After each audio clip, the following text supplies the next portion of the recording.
Hello अस्सलाम वालेकुम। आज हम the coming of Aryans unit 5 का पार्ट 3 करेंगे, जिसमें हम द वैदिक कास्ट सिस्टम के बारे में बात करेंगे। इसमें 4 कास्ट सिस्टम है। सबसे पहली कास्ट सिस्टम है द ब्राह्मण कास्ट। ब्राह्मण का नाम यूनिवर्सल स्पिरिट के नाम से जाना जाता था। ब्राह्मण्स फैमिलीज़ ने सप्लाई किए थे, बहुत सारे दिए थे उन्होंने वैदिक सोसाइटी को पुजारी। हालांकि सारे ब्राह्मण्स जो है वो पुजारी नहीं थे। ब्राह्मण्स स्कॉलर्स भी थे और इनसे ये उम्मीद की जाती थी कि उनको लाजमी संस्कृत लैंग्वेज तो आती होगी और उनके पास बहुत सारी चीज़ें होंगी जो उन्हें मिली होंगी एंशिएंट स्टोरी की शक्ल में, हिम्स की शक्ल में, और बहुत सारे रिलीजियस स्क्रिप्चर्स रिचुअल्स भी उनके पास मौजूद होंगे। ब्राह्मण से ये भी उम्मीद की जाती थी कि वो इबादत गुजार बंदे होंगे और बहुत ज़्यादा इबादत करते होंगे और उनको बहुत ऊंची दर्जा दिया जाता था और लोअर कास्ट उनको ये बहुत रिस्पेक्ट करती थी। Brahmins sometimes acted as advisers, वो एडवाइज़र्स के तौर पे भी काम करते थे और एज अ मिनिस्टर्स के तौर पे भी काम करते थे वैदिक रूलर्स के लिए, लेकिन कभी उन्होंने खुद रूलिंग नहीं की थी। अब हम सेकंड कास्ट क्षत्रिय यानी वॉरियर्स और रूलर्स के बारे में पढ़ते हैं। ये सेकंड कास्ट है वैदिक कास्ट सिस्टम की। टर्म क्षत्रिय जो है वो वर्ड से निकला है क्षत्रा, जिसका मतलब है रूलिंग या अथॉरिटी। हर क्षत्रिय से उम्मीद की जाती थी कि वो साइंस की नॉलेज लेगा, यानी किस तरह वेपन्स बनाए जाते हैं उसके बारे में उसे नॉलेज होगी और इस कास्ट सिस्टम की ये जिम्मेदारी होगी कि वो प्रोटेक्ट करेगा सोसाइटी को वॉर टाइम में, जब भी जंग होगी तब लड़ाई करके, और हुकूमत करेगा अमन कायम करने में, यानी उसकी हुकूमत होगी अमन कायम करने में। किंग्स और रूलर्स जो है वो ज़्यादातर क्षत्रिय कास्ट से बिलोंग करते थे और उसके कास्ट मेंबर्स को माना जाता था कि वो अरिस्टोक्रेट्स हैं और नोबल्स हैं, यानी अशरफियाँ हैं, वेल्दी पर्सनस हैं। However they are not necessary wealthy, हालांकि वो ज़रूरी नहीं होता था कि सबके सब वेल्दी हों, लेकिन इनमें से इनको इजाज़त थी इस बात की कि वो जो चाहते ट्रेड कर सकते थे और जो चाहते वो क्राफ्ट अपना कर सकते थे, अपना हुनर अपनाते हुए कोई भी काम कर सकते थे ताकि उनकी ज़िंदगी गुजर बसर हो सके। अब हम वैश्य के बारे में पढ़ते हैं, जो कि थर्ड कास्ट सिस्टम है वैदिक कास्ट सिस्टम का। ये लोग मर्चेंट्स होते थे। फ्री पीजेंट्स मीन्स ये लोग किसान थे और ट्रेडर्स होते थे।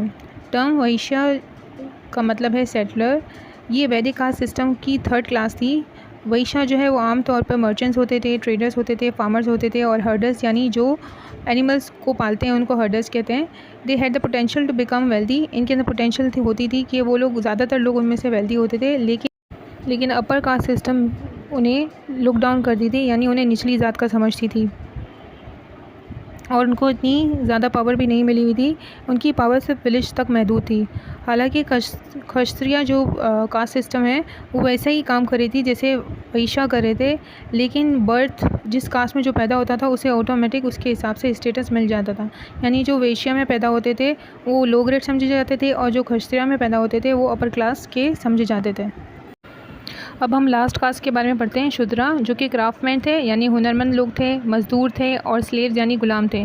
टर्म शूद्रा का मतलब है एफ्लिक्टेड, यानी मेंटली अनफिट, या सफरिंग वन, यानी वो लोग जो बर्दाश्त कर रहे थे। ये लोवेस्ट कास्ट सिस्टम से बिलोंग करते थे। दूसरी कास्ट सिस्टम जो है वो उनको लुक डाउन करती थी, उनको निचला समझती थी शूद्रास को, और उनको बहुत बुरे तरीके से ट्रीट करती थी। इनको आमतौर पे नॉन आर्यन पीपल कहा जाता था। अब ये फॉलोइंग टर्म्स है जिसके बारे में हम पढ़ते हैं। इससे हमें आर्यन ट्रेडिशन के बारे में पता चलेगा। वेल्थ और प्रॉपर्टी जो भी फादर की तरफ से मिलेगी वो बेटे को ट्रांसफ़र होगी, जो कि मेल मेंबर होगा फैमिली का। इसको पैट्रिलिनियल डिसेंट कहा जाता है, यानी विरासत मिलना। मैरिज में जो ब्राइड्स है, जो औरत होगी, जो वुमेन होगी, वो अपनी फैमिली को छोड़ के जाएगी और हस्बैंड की फैमिली के साथ ज़िंदगी गुजारेगी। ब्राइड की फैमिली जो है, यानी जो लेडी होगी उसकी फैमिली जो है वो जहेज़ देगी हस्बैंड की फैमिली को, और ये जो है कैटल की भी शक्ल में हो सकता है, फूड की शक्ल में भी हो सकता है और वेरिएबल गुड्स की शक्ल में हो सकता है। ओल्डेस्ट मैन जो फैमिली के होंगे वो कम्युनिकेट करेंगे और जो है हाउस के डिसीजंस देंगे, सारा घर वो ही चलाएंगे। वुमेंस के पास आमतौर पे कम पावर थी मैन से, लेकिन फिर भी उनके थोड़ा बहुत इन्फ्लुएंस तो था ही घर की बातों में या कोई भी डिसीजन लेने में। औरतों को ये भी आज़ादी थी कि वो जिससे चाहे शादी कर सकती थी। अगर उनका हस्बैंड डेड हो जाता है इन केस, या डिसअपेयर हो जाता है, तो इस सूरत में वो दूसरी शादी भी कर सकती हैं। उनको आमतौर पे कुछ रोल दिया जाता था काम करने के लिए वुमेंस को। फॉर एग्जांपल उन्हें कैटल संभालने को दी जाती थी, उनको काऊ से मिल्क निकालने का काम दिया जाता था, उनको वूल बनाने का काम दिया जाता था, वो डाई भी करती थी क्लोथ को और जो है कॉर्न को पीसती भी थी। ये लीगल था आदमी के लिए कि वो एक से ज़्यादा शायद शादियाँ कर सकता था, जिसको पॉलीगैमी कहा जा सकता है। But monogamy, marriage to just one wife और हस्बैंड, लेकिन मोनोगैमी जो है वो आम थी वहाँ पर, कोई पॉलीगैमी को कोई फॉलो नहीं करता था।